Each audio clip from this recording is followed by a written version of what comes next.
Okay, so here we are. We're at a moment of choice. And what I want to say to you is we've got a very clear choice. We've got a very clear alternative to doing it the way we've always been doing it. And let me tell you how we've always been doing it. In 1980, corporate America decided that it needed to address its escalating employee health care costs. Way back in 1980. Hazard a guess as to what percentage of corporate profits went to employee health care in 1980. Throw out a number. What do you think? Who said? 15%. And they still felt the need to address the issue. Okay, let's fast forward. Want to take a guess at what it was in 2006? That's what's driving so much corporate behavior today. Did anybody buy a General Motors car in 2006? That's why we own the company.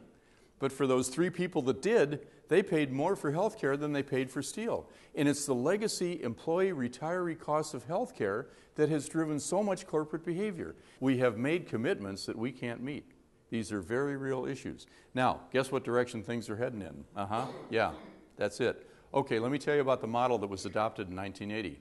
We call it the diet and exercise model. What they did was they went to Mayo, Cooper Clinic, all that stuff, Hopkins, and they said, hey, bring in a nutritionist, bring in a trainer, heavy on skill acquisition. Let's tell these people what they need to know so they can start making better choices. What's the fatal flaw?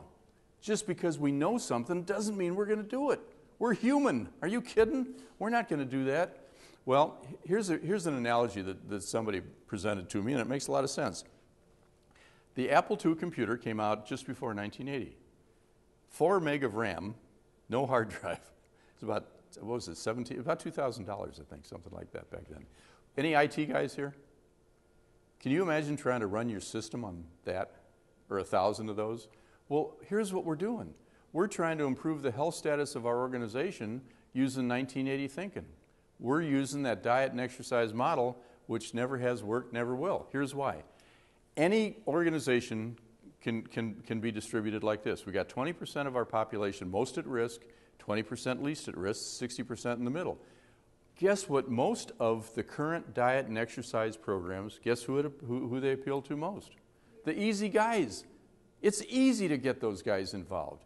And what we're doing is not only not engaging the 20% over here, we're actually discouraging their participation for a whole lot of reasons. And interestingly, it's the 80-20 rule. That 20% is accounting for 80% of our costs. It's crazy, right? But here's what we're doing wrong.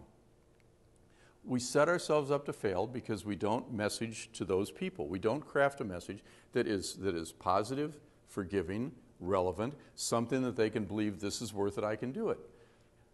So a lot of this has to do with, I think I'm doing the right thing, but I'm not. I'll sum this up in 2 words.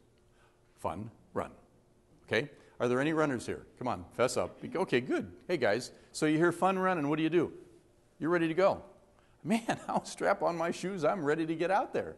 Now, the whole rest of us go, excuse me?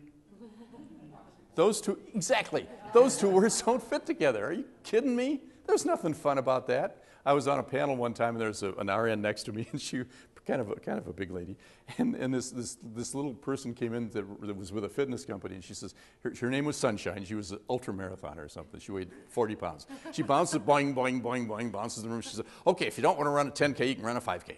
Okay, and the lady next to me goes, "Honey, I ain't running a 1K. I ain't running a D. I ain't running, okay?" So what we got to be careful of is we think we're doing something good, but what we're doing is turning off those very people that we want to reach.